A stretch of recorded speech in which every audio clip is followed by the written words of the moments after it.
ব্যৱসায়ী গ্ৰেপ্তাৰ ৩৫টা ড্ৰাগছ ভৰ্তি কণ্টেইনাৰ জব্দ কামৰূপ জিলাৰ একাংশ এলেকাত নিচাজাতীয় দ্ৰব্য ড্ৰাগছ আৰু অবৈধ খেল অব্যাহত থকা সময়তে আজি জিলাখনৰ সোণতলী আৰক্ষী চকীৰ এলেকাৰ সোণতলীত এগৰাকী মহিলা ড্ৰাগছ ব্যৱসায়ী গ্ৰেপ্তাৰ হোৱা ঘটনাই অঞ্চলটোত তীব্ৰ চাঞ্চল্যৰ সৃষ্টি হৈছে।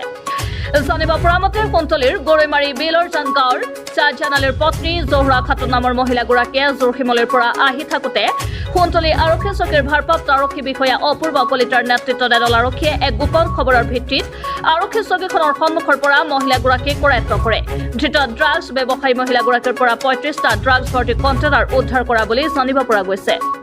সম্প্ৰতি মহিলাগৰাকীক আৰক্ষীয়ে জেৰা অব্যাহত ৰাখিছে। উল্লেখ্য যে স্থানীয় ৰাইজে কুইখান মহিলা ড্ৰাগছ ব্যৱসায়ীজনক গ্ৰেপ্তাৰ কৰা কাৰ্যক প্ৰশংসা কৰাৰ লগতে আৰক্ষী প্ৰশাসনক ড্ৰাগছৰ লগত জড়িতসকলৰ বিৰুদ্ধে কঠোৰ ব্যৱস্থা গ্ৰহণ কৰি অঞ্চলটো ড্ৰাগছ মুক্ত কৰাৰ বাবে দাবী জনায়।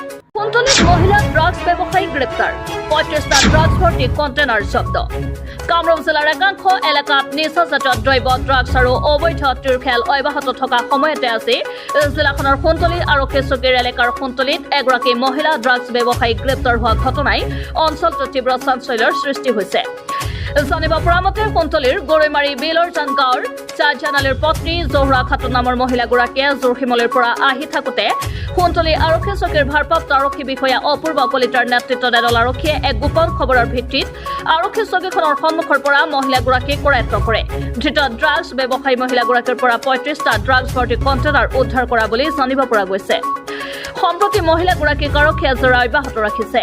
উল্লেখ্য যে স্থানীয় ৰাইজে কুইখান মহিলা ড্ৰাগছ ব্যৱসায়ীজনক গ্ৰেপ্তাৰ কৰা কাৰ্যক প্ৰশংসা কৰাৰ লগতে আৰক্ষী প্ৰশাসনক ড্ৰাগছৰ লগত জড়িতসকলৰ বিৰুদ্ধে কঠোৰ ব্যৱস্থা গ্ৰহণ কৰি অঞ্চলটো ড্ৰাগছ মুক্ত কৰাৰ বাবে দাবী জনায়। যোনটো ঘটনা এই ঘটনাত যোনজনী মহিলাক সোণতলী আৰক্ষীয়ে কৰায়ত্ব কৰিছে সেই মহিলাজনীৰ পৰা ৩৫টা কণ্টেইনাৰ উদ্ধাৰ কৰিছে।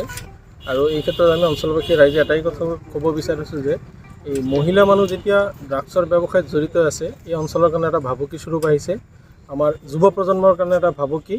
গতিকে সোণতলী আৰক্ষী বিষয়াক আমি এই ক্ষেত্ৰত ধন্যবাদ জ্ঞাপন কৰাৰ লগতে সোণতলী আৰক্ষী বিষয়াক এই ক্ষেত্ৰত আৰু তৎপৰ হ'বলৈ অনুৰোধ জনাইছোঁ। আমাৰ যুৱ প্ৰজন্মখিনিক আমাৰ সোণতলী অঞ্চলৰ যুৱ প্ৰজন্মখিনিক এই ধ্বংসৰ কবলৰ পৰা যাতে ৰক্ষা কৰে আমি অঞ্চলবাসী ৰাইজ হৈ আৰক্ষী বিষয়াজনক আকৌ এবাৰ আমি কৰজোৰে বিনতি কৰিছোঁ যে এই ক্ষেত্ৰত আপুনি কঠোৰতে কঠোৰ ব্যৱস্থা গ্ৰহণ কৰক।